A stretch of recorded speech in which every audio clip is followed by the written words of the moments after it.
Bonjour à tous. Bonjour, C'est la deuxième session du webinaire Outsourcing IT. rebonjour pour les nouvelles personnes qui sont connectées dans la dernière minute. Donc aujourd'hui, on va parler avec Sébastien de la mise en place et du démarrage d'un projet informatique externalisé. Donc je vais me présenter rapidement. Donc je suis directeur de projet à Pentalog je travaille à Pentalog depuis 10 ans et depuis 6 ans, je travaille sur des projets nearshore, offshore, soit en tant que chef de projet, depuis 4 ans maintenant en tant que directeur de projet. Moi, c'est Sébastien Lecou. Bonjour à tout le monde. Je travaille à Pentalog depuis 13 ans et demi et je suis directeur de projet depuis 4 ans. Je m'occupe aussi de la gestion de projet depuis un petit peu plus de 6 ans déjà à Pentalog. Donc la semaine dernière, vous avez eu un webinaire sur une présentation globale de la outsourcing IT du onshore au nearshore jusqu'à l'offshore. Aujourd'hui, donc on va parler du démarrage. Et puis après, donc sur les prochaines semaines, vous aurez d'autres webinaires. Donc il y a la liste qui est ici. Je ne vais pas la parcourir en détail, mais voilà, il y a d'autres webinaires qui vont permettre de parler des RH, de l'offshore par rapport au nearshore, donc sur des longues distances, de certaines méthodologies particulières, de qu'est-ce que le cloud, qu'est-ce que la maîtrise de la qualité. Voilà, donc différentes thématiques sur l'outsourcing IT. Cette liste, vous la trouverez bien sûr sur notre portail. Donc aujourd'hui, les points qu'on va aborder, c'est déjà répondre à la question est-ce que tout est externalisable quels sont les projets qui se prêtent le plus à l'externalisation. Ensuite, on parlera des différents types de contrats sur lesquels on peut s'engager, sur lesquels le client peut s'engager. Donc on parlera des différences entre le forfait, l'équipe dédiée, le SLA, les avantages et les inconvénients de chacun. Ensuite, quelle organisation choisir? On entend, il y a différentes méthodologies de travail. On entend beaucoup parler en ce moment des méthodologies agiles et du Scrum. Donc voilà, quelles sont les organisations qui se prêtent le plus au nearshore et l'offshore, et puis aussi à votre projet et à votre organisation en interne. Ensuite, quels sont les points d'attention pour se préparer? C'est-à-dire que externaliser un projet, ça nécessite une certaine préparation. Donc, il y a le choix du prestataire, bien sûr, mais après, il y a une démarche à faire en interne qui n'est pas forcément compliquée, mais il y a des points d'attention sur lesquels on reviendra. On parlera également du staffing de l'équipe. Donc voilà, vous avez pris la décision de partir sur l'offshore. Quelles sont les règles pour choisir les différents membres de votre équipe, quel profil, quelle composition et quel profil sélectionner. Et ensuite, on verra un petit peu plus concrètement quelles sont les différentes actions à faire durant les premiers jours, une fois que le contrat a été signé, vous êtes lancé dans l'offshore. Concrètement, qu'est-ce qu'on fait au démarrage? On va commencer par répondre à la question est-ce que je peux tout externaliser? Bien sûr, la plupart des projets se prêtent à l'externalisation et parmi ce type de projet, il s'agit des projets de type maintenance. Pourquoi? Parce que la maintenance, c'est quelque chose de facile. C'est sur un projet qui a déjà fait ses preuves. Et cette partie, elle est un petit peu, c'est pas mal vu, mais les équipes internes peuvent refuser à la faire puisque c'est peu intéressant par rapport au développement des nouvelles fonctionnalités. Et comme cette partie, elle est assez maîtrisée, on peut très facilement l'externaliser. Les indicateurs qui peuvent être mis en place pour ces parties, ils sont assez connus. Pour le développement des nouvelles applications, c'est aussi une partie qui est externalisable parce que nous connaissons déjà, en fait, si nous avons déjà l'idée de notre projet en tête, le cahier de charge il a été fait, ou en grande ligne on sait très bien ce qu'on veut faire, on peut partir avec une nouvelle équipe. C'est comme si l'équipe elle était sur place avec la communication particulière nécessitée par ce type d'organisation offshore. Les activités de test sont aussi facilement externalisables parce que soit il s'agit des cas de test qui ont déjà été rédigés, donc il s'agit juste de l'exécution des tests, soit si on comprend aussi la rédaction de cas de test, il va y avoir une validation. Et puis, de toute façon, la recette finale peut rester en interne. Et sur la supervision d'infrastructure, on peut très bien le faire puisque là, encore une fois, avec les indicateurs bien définis, la gestion de ce type de projet, elle est assez facile. Ce qui est plus difficilement externalisable, c'est la partie recherche de recherche-développement. Pourquoi? Parce que la plupart des clients, et ils ont tout à fait raison, veulent garder cette partie recherche en interne. Cette partie recherche, elle est toujours un petit peu, en fait, c'est in-house plutôt que offshore ou nearshore. Souvent, ça représente le cœur du métier du client et c'est pour Oui. ça qu'il souhaite le. Bien sûr, si l'équipe en offshore avec laquelle vous pouvez commencer à travailler, elle fait ses preuves et vous gagnez confiance en cette équipe, cette partie, elle est aussi externalisable. Mais ce n'est pas au tout début qu'on peut externaliser cette partie-là. Et ce qui n'a pas vraiment de sens, ce qu'on avait dit, c'est les très petits projets, parce que la mise en place de ces projets, la mise en place de la communication, du contrat, de tout ce qui est autour d'un projet en offshore, impactera trop le coût dans si petits projets. Voilà. Donc c'est pour cela que vaut mieux les faire en interne ou en France. Par contre, une succession de petits projets, elle a du sens. Parce que comme le disait Sébastien, ce qui prend du temps, c'est la mise en place de la partie contractuelle, la mise en place des outils de communication. Si c'est une succession de petits projets, cette partie-là. On arrive à mutualiser cette mise en place et puis capitaliser sur ça. Un des choix qu'il y a à faire, enfin une des questions à se poser, en tout cas au démarrage d'une externalisation, c'est sur quel type de contrat s'engager. Donc là, on va parler de 4 types de contrats: le forfait, l'équipe dédiée, le SLA et la régie distante ou assistante technique distante. Donc le forfait, qu'est-ce que c'est? Le forfait, c'est un prestataire qui s'engage sur un cahier des charges avec un budget et des dates de livraison. Donc l'avantage pour le client, c'est que l'ensemble de ces éléments-là sont connus à l'avance, le budget est défini, les dates de livraison sont connues et il y a un engagement fort du prestataire sur ces deux composants. Un autre avantage, c'est que cette application, le projet en lui-même, il y a une garantie qui peut s'appliquer, qui peut être soit incluse, soit optionnelle, mais voilà, étant donné qu'on s'engage sur un contenu, forcément, il y a de la garantie derrière. Et ça nécessite, côté client, un petit peu moins de suivi parce que voilà, les choses sont bien définies au démarrage et donc tout au long du projet, on va y avoir besoin d'un petit peu moins d'interaction. Ça ne veut pas dire qu'il n'y en aura pas du tout. Les inconvénients, donc ça nécessite d'avoir un travail important au démarrage pour avoir un cahier des charges qui soit précis. Un prestataire ne s'engagera pas sur un cahier des charges qui est vague parce que voilà, parce qu'il y a des impacts derrière, parce qu'on s'engage sur un budget, parce qu'il y a un engagement sur une charge, sur des dates de livraison et que si le besoin n'est pas clairement défini, ça ne fonctionnera pas. Ensuite, il faut faire attention aussi sur les gros projets, donc qui sont, on va dire, supérieurs à 300 jours, à l'effet tunnel. Si vous choisissez de faire un forfait sur des projets qui sont importants, il faut demander des livraisons intermédiaires pour être sûr que le produit au final correspond bien à ce qui a été demandé.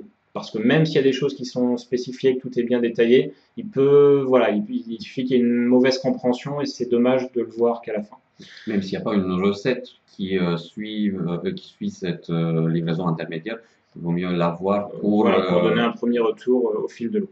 Ensuite, un autre inconvénient, c'est le TJM, le taux journalier moyen, qui est globalement plus élevé, parce que l'engagement du prestataire, la prise de risque est du côté du prestataire, donc ça va se ressentir sur le coût. Il y a aussi un impact plus important si le client ne respecte pas ses engagements. Alors, il y a beaucoup d'engagements qui sont pris par le prestataire bien sûr, mais ça nécessite aussi des contreparties côté client. C'est-à-dire qu'en termes de validation, il y a des délais, en termes de communication de certaines informations, de mise à disposition de documentation par le client, il y a aussi des dates qui sont définies, et les impacts peuvent être importants si côté client, ces engagements-là ne sont pas respectés. Et ensuite, il faut bien sûr faire attention aux demandes d'évolution en cours de projet qui peuvent avoir un impact sur le planning et aussi potentiellement sur la charge. C'est-à-dire que si on dit, bah voilà, telle fonctionnalité, finalement, j'en veux plus, je vais en prendre une autre, bah, ça dépend de si la fonctionnalité est développée ou pas. Et puis voilà, les impacts sur l'architecture, c'est des choses à prendre en compte dès le départ. Si on sait que le projet est soumis à des évolutions, voilà, le forfait n'est pas forcément la meilleure idée.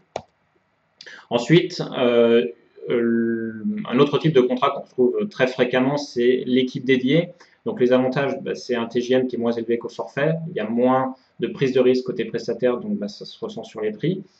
On a une possibilité et de la flexibilité sur l'équipe, sur bah, les profils qui vont être sélectionnés, qui vont composer l'équipe, et on a la possibilité de le modifier plus facilement. Sur un forfait, c'est pas le cas, c'est on a un besoin, il y a le prestataire met en place une équipe, et c'est tout. Là, on peut dire, bah voilà, je commence avec une équipe de 3 personnes. Si je vois que mon projet, mon application démarre bien et que je vais avoir de la demande de mes utilisateurs finaux, eh ben, je vais décider de rajouter 3 personnes, 4 personnes, 5 personnes dans l'équipe. Donc on a une certaine flexibilité et on a surtout de la flexibilité sur les engagements et le périmètre de la mission. C'est-à-dire qu'on peut commencer un projet avec une équipe sans savoir quelles vont être les fonctionnalités qui seront développées dans les 6 prochains mois. C'est-à-dire qu'on peut commencer avec une visibilité d'un mois, on sait vers quoi l'application doit tendre, mais par contre, on n'est pas forcément obligé d'avoir tout préparé pour les 6 prochains mois. Attention. Voilà. Et l'inconvénient, bah, les inconvénients, c'est un peu plus d'implication de la part du client, parce que justement, on doit communiquer à l'équipe plus fréquemment bah, quel est le besoin, quelles doivent être les prochaines versions de l'application. Et donc, voilà, ça nécessite un peu plus d'implication de la part du client. Et ben, l'autre inconvénient, c'est qu'il n'y a pas d'engagement sur les livrables de la part du prestataire. Le prestataire met à disposition des ressources, met à disposition une organisation de projet. C'est pas juste, voilà, je mets des ressources et puis vous les gérez. Il y a une organisation, il y a de la gestion de projet qui est faite, mais il n'y a pas d'engagement sur une date de livraison, il n'y a pas d'engagement sur une fonctionnalité, il n'y a pas de garantie, par exemple, non plus sur ce genre de contrat. Ensuite, on a le SLA, donc Service Level Agreement, qui est, on va dire, la suite logique de l'équipe dédiée. En général, le SLS, on démarre au bout de 3 ou 6 mois. Après avoir commencé avec une équipe dédiée, on a mis en place certains indicateurs et on va décider de rendre ces indicateurs contractuels, de rendre les indicateurs et les objectifs contractuels. Donc les avantages, on retrouve la même chose que sur l'équipe dédiée, on a la flexibilité sur l'équipe et on a la possibilité de la modifier facilement. On a l'engagement du prestataire sur certains indicateurs clés, donc ça peut être de la qualité, de la réactivité des charges, voilà, n'importe quels indicateurs. Ça nécessite moins de suivi de projet côté client parce que justement les bornes du projet sont définies. Et c'est un contrat qui est intéressant quand on a besoin d'astreinte. C'est-à-dire qu'on retrouve par exemple souvent ça sur de la supervision d'infrastructure où on va avoir besoin potentiellement d'intervention durant le week-end.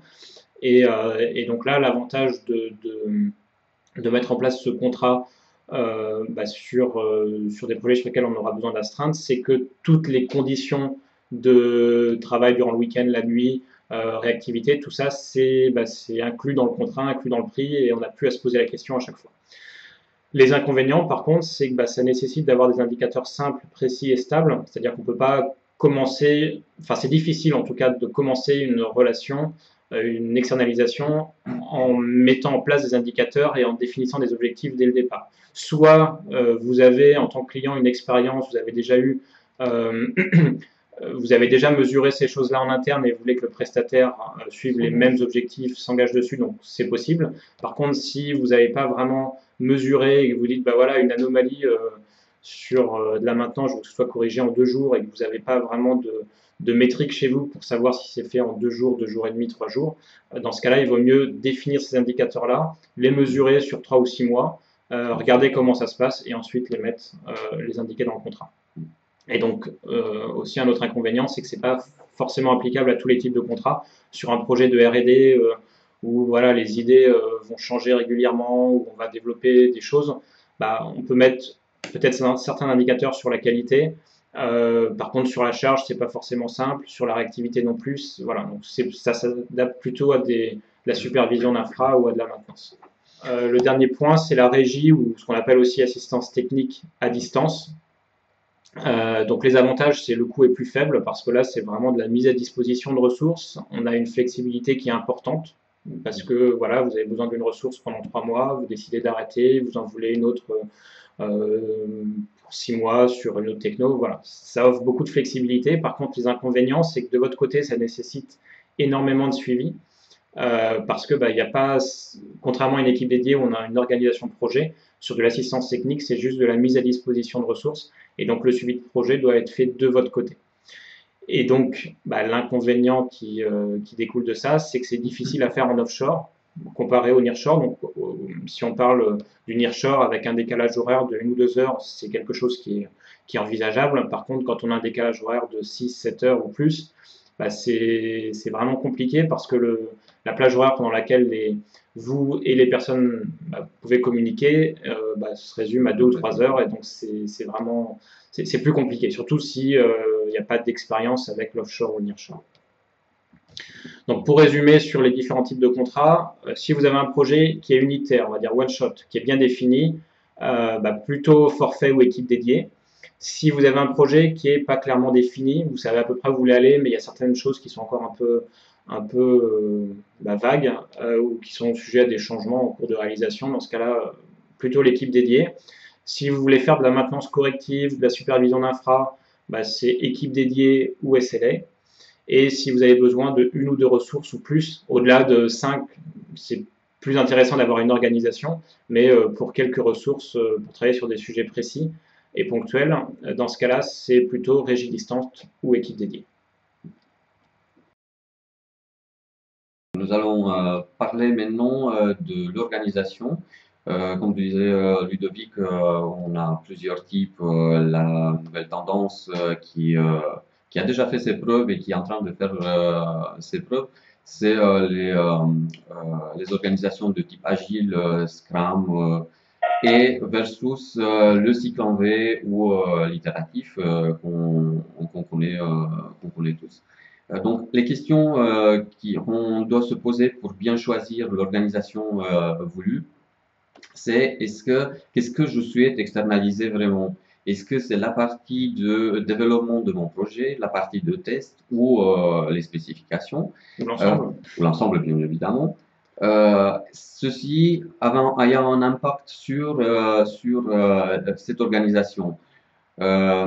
Pourquoi? Parce qu'en fait, dans le développement, si nous avons le cahier de charge bien défini, et on a aussi des jalons, des dates de livraison bien précises, on peut partir sur un cycle en V avec cette partie de rédaction de spec qui a déjà été faite et la partie réalisation et recettes qui sont à venir, qui sont amenées par le prestataire. Par contre, si nous sommes dans un cadre d'un développement pour lequel nous n'avons pas encore bien défini les spécifications, on va partir plutôt sur une façon itérative où pour chaque itération, on va définir le contenu. Bien sûr, il devra être spécifié et à la fin de l'itération, on aura quelque chose de livré et potentiellement installable en production. Si mon besoin est susceptible d'évoluer, il faut plutôt s'orienter vers une méthodologie agile pour pouvoir corriger à tout moment le tir où on va. C'est-à-dire, nous allons définir des sprints dans le cadre d'une méthodologie agile ou Scrum, et le contenu de ces sprints-là vont être sujets à chaque démarrage de sprint à une définition de ce périmètre à réaliser pendant le sprint. En fonction de ma disponibilité aussi, de votre disponibilité, si vous avez une ressource que vous pouvez dédier à la gestion de projets avec une équipe en offshore, cette façon va pouvoir vous accorder comment dire, va pouvoir vous diriger vers un choix d'une méthodologie agile parce que la communication, elle est très importante. Et donc, si vous pouvez assurer cette communication, et l'équipe et vous allez être content. Par contre, si la disponibilité de votre côté n'est pas si importante, il vaut mieux tout définir, en fait, avoir un cahier de charge bien précis, et ensuite on peut partir sur un cycle en V, sur un forfait, où le prestataire prend en charge la réalisation jusqu'à la livraison. Bien sûr, les jalons de mise de mise en production sont très importants. Si nous avons des dates bien claires pour réaliser cette mise en production, il vaut mieux se diriger vers un cycle en V avec un forfait. Si la mise en production elle est définie seulement en tant que date et le périmètre peut changer, on peut se diriger vers de l'agile. Le futur de mon projet, est-ce que, en fait, qu'est-ce que ça veut dire pour le futur de mon projet? C'est est-ce que je me contente de un seul projet que je réalise, que je vais mettre en prod, ou je sais qu'il va y avoir des suites, des nouveaux modules, des nouvelles fonctionnalités qui vont devoir être développées une fois le logiciel est en mise en prod.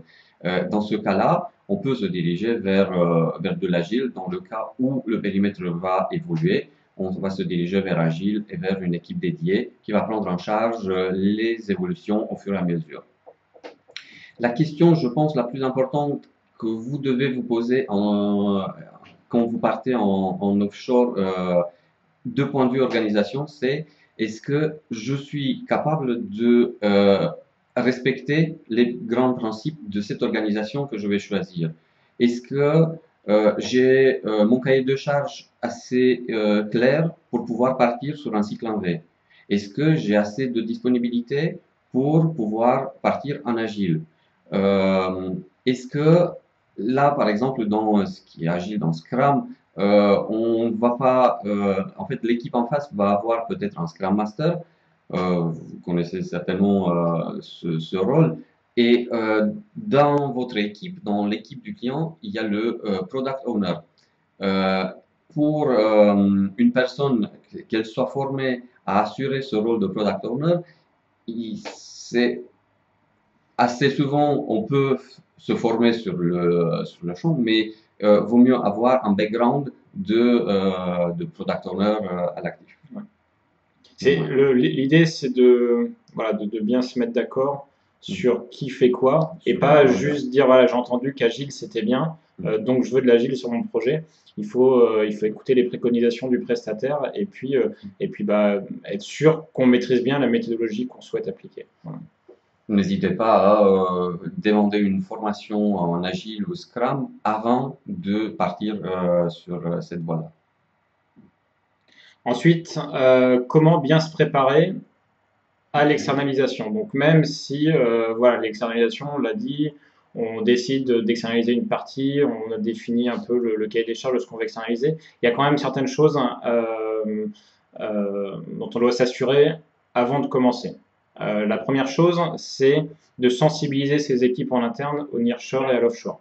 C'est-à-dire que si on commence, si par exemple vous avez décidé d'externaliser une partie d'une application ou d'externaliser le développement d'un nouveau module et que vous mettez vos équipes devant le fait accompli en leur disant bah voilà, à partir de la semaine prochaine vous allez commencer avec une équipe qui est à l'autre bout de l'Europe ou à l'autre bout du monde, bah, ça peut potentiellement mal passer.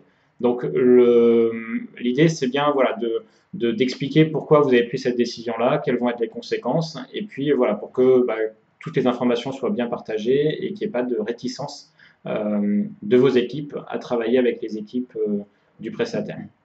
Ensuite, un autre point important, c'est définir un point de contact et de s'assurer de sa disponibilité. Dire voilà, au prestataire, vous pouvez communiquer avec une dizaine de personnes chez nous, c'est quelque chose qui ne fonctionne pas. Il faut un point de contact unique qui gère la relation du prestataire. Ça ne veut pas dire que d'autres personnes ne peuvent pas répondre à des questions ou intervenir sur des sujets précis. Par contre, il faut un point de contact qui s'occupe de la relation en général. Et il faut que cette personne-là ait suffisamment de disponibilité pour pouvoir répondre aux questions des interlocuteurs, pour éventuellement remonter les points qui ne vont pas. Voilà, c'est pas juste quelqu'un qui va faire une réunion pendant 1 heure tous les mois, c'est vraiment quelqu'un qui, au quotidien, aura du temps alloué pour gérer le prestataire. Ensuite, il y a un autre point qui est important, c'est respecter les engagements mutuels. Alors, les engagements mutuels, on l'a vu, sont plus importants sur un forfait que sur une équipe dédiée. Par contre, dans les deux cas, il y a certains jalons, il y a certaines choses importantes, que ce soit des validations, que ce soit de la participation à des réunions, qui sont fixées tout au long du projet. Et ça, il faut s'astreindre de votre côté à bien respecter ce qui a été défini au départ avec le prestataire. Ensuite, il faut bien sûr prévoir des déplacements vers les équipes nearshore, offshore. Ce qui est préconisé en général, c'est d'avoir, ça dépend bien sûr de la taille de l'équipe, ça dépend de la localisation. Si c'est en Europe, ça sera plus facile. Si c'est à l'autre bout du monde, ça sera un peu plus compliqué. Mais ce qu'on préconise, c'est d'avoir 1 à 2 déplacements par an vers les équipes du prestataire. Et aussi prévoir d'accueillir les équipes chez vous, notamment au démarrage. Donc voilà, ça va dans les deux sens, mais ce qu'il faut, c'est qu'il y ait des contacts humains qui soient réguliers entre les deux pour que garder le contact et puis rencontrer les gens, ça fait toujours du bien au sein d'une relation. Et ensuite, s'astreindre et sensibiliser ses équipes à un peu plus de formalisme. On ne peut pas considérer une équipe à distance comme une équipe sur place. Il y a certaines choses qui ne sont pas exactement pareilles sur la communication. Les équipes à distance ne sont pas là autour de la machine à café le matin. Donc il y a certaines choses qui sont peut-être évidentes pour vous, mais qu'il ne faut pas oublier de partager avec l'équipe. Et il faut aussi que l'ensemble des équipes soient sensibilisées à un peu plus de formalisme, dans le sens où, étant donné qu'on a une différence potentielle de culture, de langue aussi, il faut que il y a peut-être des choses qui sont mal comprises ou avec des choses qui nécessitent de reclarifier. Donc si le prestataire vous pose des questions, vous envoie des demandes de clarification ou des demandes de validation, il faut passer du temps pour faire tout ça. De ce point de vue de l'équipe, des incompréhensions, des non-dits, faut bien faire attention à comment staffer son équipe. Bien évidemment, sur un forfait, nous n'avons pas, en tant que client, vraiment son mot à dire, puisque le prestataire, une fois qu'il s'est engagé sur, en fait, c'est un engagement sur une date de livraison, sur le budget, bien évidemment, c'est lui qui va mettre tout en œuvre pour qu'il respecte ces contraintes-là. Par contre, sur une équipe dédiée, on peut bien évidemment déjà identifier la langue du projet. On peut être très bien un client français avec une équipe en Roumanie ou au Vietnam, par exemple, et la langue, qu'elle soit l'anglais. Il faut aussi définir quelles sont les compétences qu'on attend de notre équipe, quels sont les niveaux de point de vue technique ou fonctionnel. Et une fois qu'on a défini tout ça, le prestataire, il va pouvoir vous proposer des CV. Et si vous avez la maîtrise, si vous avez les compétences pour pouvoir réaliser les entretiens techniques, il ne faut pas hésiter à les faire. Il faut surtout pas laisser le choix du chef du projet au seul prestataire. C'est-à-dire, le chef de projet, c'est assez souvent votre point de contact. Et il faut que vous le validiez de point de vue technique ou fonctionnel. Pas forcément technique si vous n'avez pas la compétence, mais en tout cas pour assurer le relationnel et voir que le contact et le courant passe bien entre les deux. Oui. Ensuite, aussi un point d'attention sur la qualification des profils. On peut être sujet à demander des profils surqualifiés, peut-être en pensant que si on va partir en offshore, la qualité est moindre en local. Ceci déjà, ce n'est pas vrai. Et en demandant des profils surqualifiés pour une mission qui n'en a pas forcément besoin, ça va conduire seulement à l'ennui de ces personnes-là et donc ça va générer des turnovers. Donc il faut bien adapter les compétences que vous demandez avec le projet lui-même. Et ceci, en fait, si vous avez un projet que vous estimez que dans très peu de temps, vous allez avoir un ramp-up, vous allez partir par exemple sur un projet avec 3 personnes dans un premier temps, mais vous savez que vous allez monter à 10, dans ce cas-là, oui, on peut demander des profils surqualifiés parce que ces profils-là représenteront le cœur de la future équipe. Donc, il faut bien se poser toutes ces questions-là. Il faut bien choisir les personnes qui vont participer à la réalisation de votre projet. Et je pense que déjà ces entretiens que vous pouvez faire avec toutes les personnes, ils peuvent servir déjà à connaître ces personnes-là. Donc maintenant, concrètement, comment se passe durant les premiers jours, qu'est-ce que je dois faire une fois que j'ai décidé d'externaliser mon projet. Donc on a défini le mode contractuel, on a défini l'organisation qui sera appliquée, on a une équipe qui est en place. Ok, concrètement, qu'est-ce que je fais les premiers jours? Donc la première chose, c'est de présenter l'entreprise et les acteurs qui vont intervenir sur le projet, donc les acteurs chez vous qui vont intervenir sur le projet, les présenter au chef de projet du prestataire, parce que c'est lui qui va être en contact avec eux, et le chef de projet a besoin de connaître aussi l'entreprise, de savoir de s'imprégner un petit peu de la philosophie de l'entreprise, de voir ce qui est important pour vous vis-à-vis de vos clients finaux, pour que voilà, ils puissent proposer des choses tout au long du projet qui soient en relation avec ce que vous faites. Ensuite, présentation du projet, les objectifs à l'équipe, même si c'est des choses qui ont été présentées aux prestataires pendant la phase d'avant-vente, et que bien sûr ces informations ont été transmises à l'équipe, c'est important que vous réexpliquiez avec vos mots, votre vocabulaire, les objectifs du projet, s'il y a des deadlines importantes, et quels sont les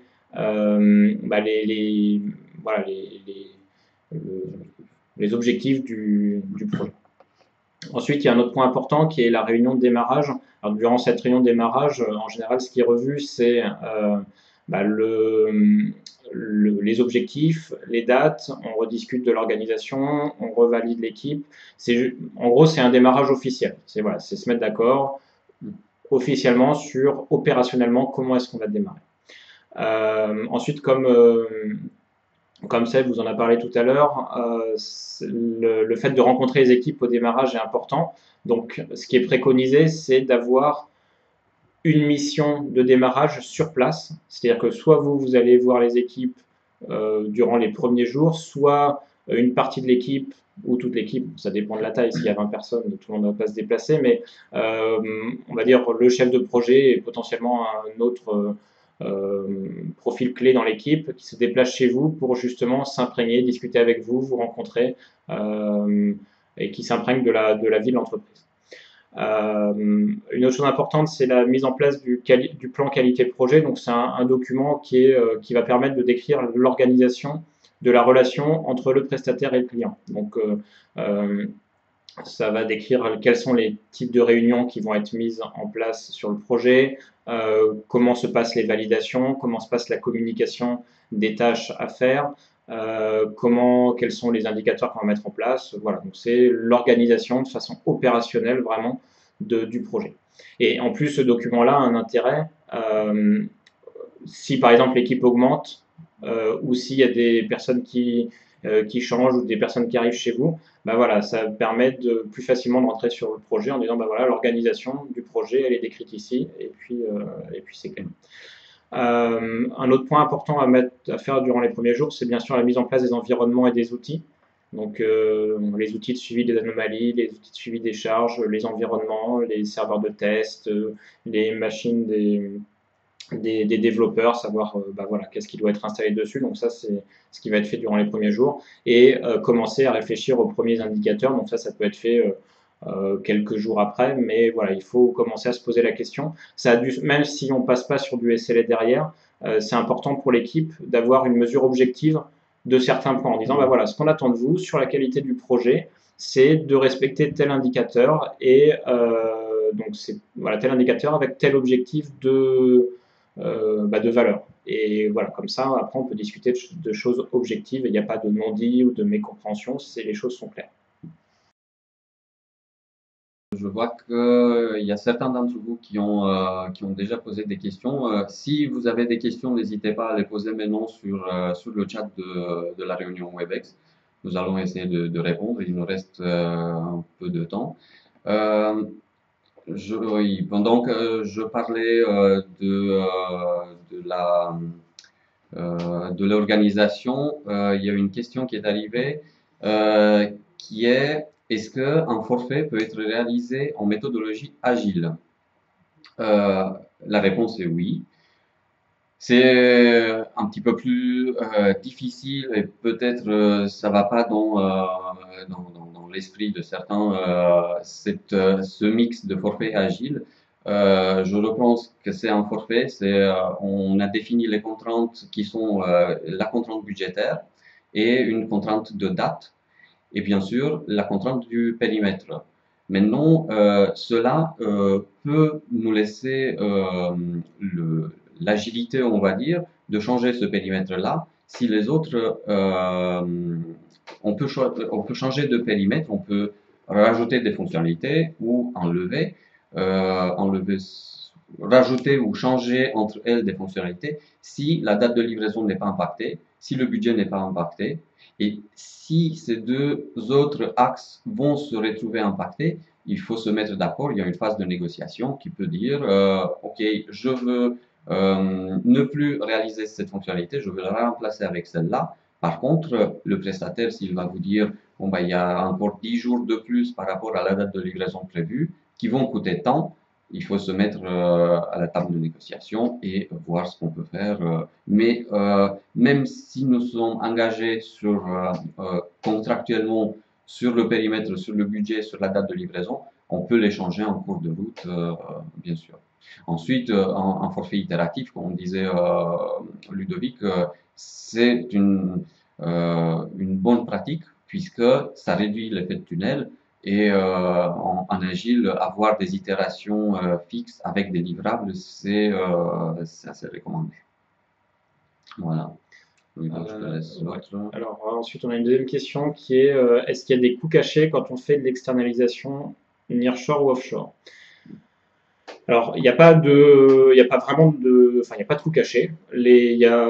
Pour moi, il y a deux points sur lesquels il faut faire attention. Le premier, c'est ne pas négliger le temps en interne que vous allez passer pour suivre le prestataire. C'est-à-dire que si vous avez un projet qui vous coûte tant en interne et que vous décidez de l'externaliser, il ne faut pas considérer uniquement le coût des factures du prestataire, mais aussi intégrer le temps de suivi de votre côté. Comme on l'a dit, ça peut, sur une petite équipe, ça peut être 20% d'une personne, 20-25% du temps d'une personne. Sur des équipes de 20, 30, 50 personnes, là, on va parler de une ou deux personnes à plein temps qui vont gérer le prestataire et alimenter l'équipe en activités et choses à faire.